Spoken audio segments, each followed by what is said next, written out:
Well, Congressman, thank you very much for taking the time to join us here today.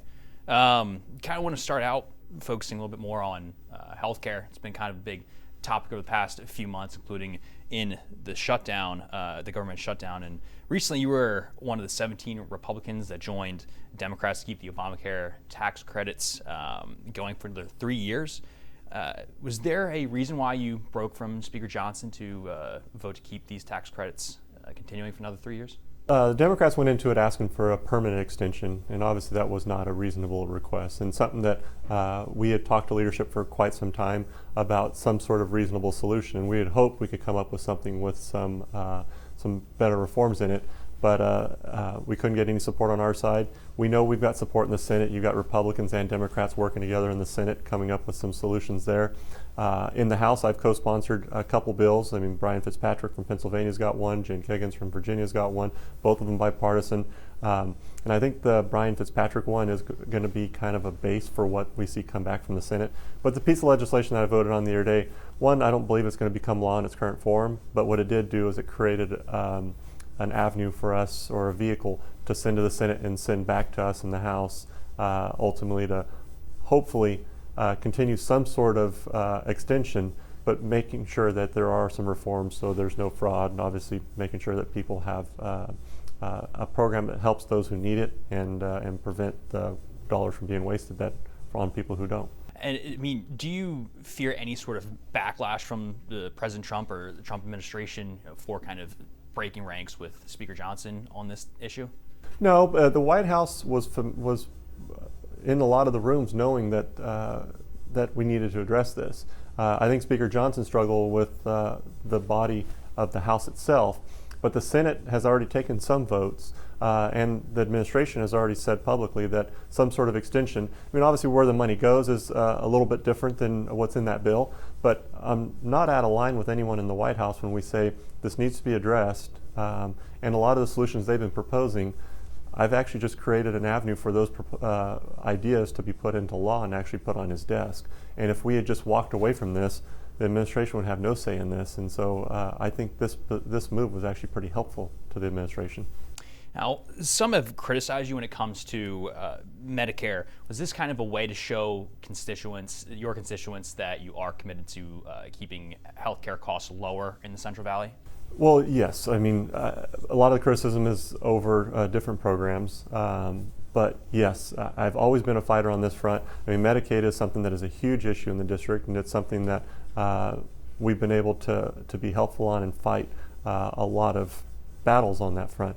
But this one specifically is an extension that needed to be addressed, and there's an opportunity for some reforms, but making sure the healthcare costs don't go up, which is something that we all campaigned on, including the president. This is one of those things that we did that I think will help keep those costs down. And you mentioned this bill still needs to get approved in the Senate. It's looking that it's unlikely, and you said this is a starting point towards a healthcare reform. What may be some of the reforms that you're looking for to kind of get this bill across the finish line? Well, the specifics of this, I mean, this is not a whole bill that covers everything in healthcare. This is very specific to just credits that help keep people who are on exchanges costs down. And so there's about 24 million people across the country that this affects, and obviously there's a bunch here in California and a bunch in the Central Valley, thousands of them in the Central Valley. But what this bill does is it extends those tax credits to help keep some of those costs down so that people can actually afford insurance for themselves. I mean, obviously those who are on employer-based programs, this doesn't affect them at all. It doesn't change any of the policies that we'd like to make changes to. This one is very specific to keeping those plans lower. Some of the things that we want to look at making changes is one, we want to make sure that we have an income cap on it so people who don't need these subsidies aren't getting them, and that's one of the things that we've pushed for the most. There's also some things like a copay, making sure that people have some skin in the game. Very minimal number, but at least something that they have to put in themselves. And so there are ideas out there, but there's lots of pieces of legislation that have moved. And we do believe those will get into the Senate proposal. And there's also things that have to do with medications and others that we've worked on. But there's things there that are in proposals that I've co-sponsored or led on. We need vehicles to put those in and get them to a vote. Is there anything or any way you might be working with colleagues in the Senate to kind of ensure that this bill eventually does get passed and we find a bipartisan measure for healthcare? Yeah, the day of the actual final vote, I actually met with about 5 or 6 senators. A group from the House and a group from the Senate got together for about an hour or two and actually talked about what was possible. And we feel pretty positive that there's an opportunity there, but the bill in its current form is not going to move forward. Ultimately, there has to be changes, and if there's not changes, it ultimately dies. If the changes are good enough, it passes both houses, then we'll have to see if the president will even sign it. I think that if it passes both houses, I absolutely believe the president would sign it, because his administration has actually voiced some support for a lot of the things that we've talked about. I know Speaker Johnson has made he's brought concerns of things like fraud when the federal government giving money to insurance companies. Is that something that concerns you at all? Yeah, absolutely. And that's why when we were asking for a vote, we first pushed the ones that have some reforms in it to address the fraud, because that's why the copay is something that helps address that. You can't have an insurance company just sign someone up for a plan and with a zero out of pocket on the subscriber's side. If they have to put some dollars down, that is going to help open up some eyes. But also there was some punishment for the insurance companies that do defraud the government. So there was provisions in those bills that we pushed first, but leadership wouldn't allow those to come, and so we had to find a way to get something moving so that the Senate can hopefully address and take some of the ideas that we have in the bipartisan bills and put those in legislative form and send it back to us. But ultimately, none of those would happen if we hadn't taken the vote this past week. Some have criticized you for a lack of presence around Kern County. Is this maybe kind of a way to show constituents that you're committed to being present here around Kern County? No, as far as the criticism on that, I come home pretty much every weekend.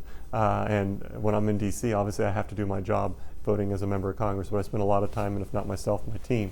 But a lot of those types of criticism usually come from the same people that are always going to criticize no matter what, and a lot of times it's probably a protester outside of my office that was bussed in from LA. I want to switch gears just a little bit here to talk about some of the ICE protests that have been kind of really a big topic for a lot of people, not just around California or Kern County, but across America.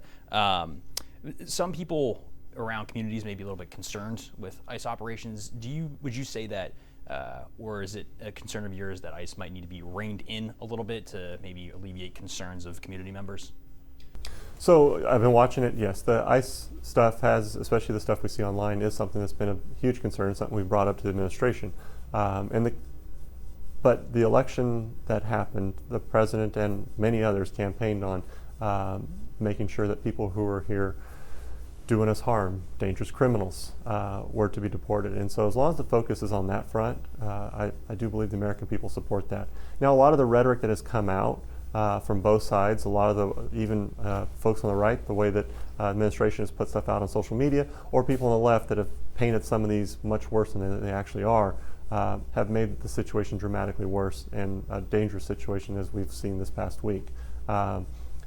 But working with law enforcement, making sure that we address our concerns, that's something that I've always done and will continue to do.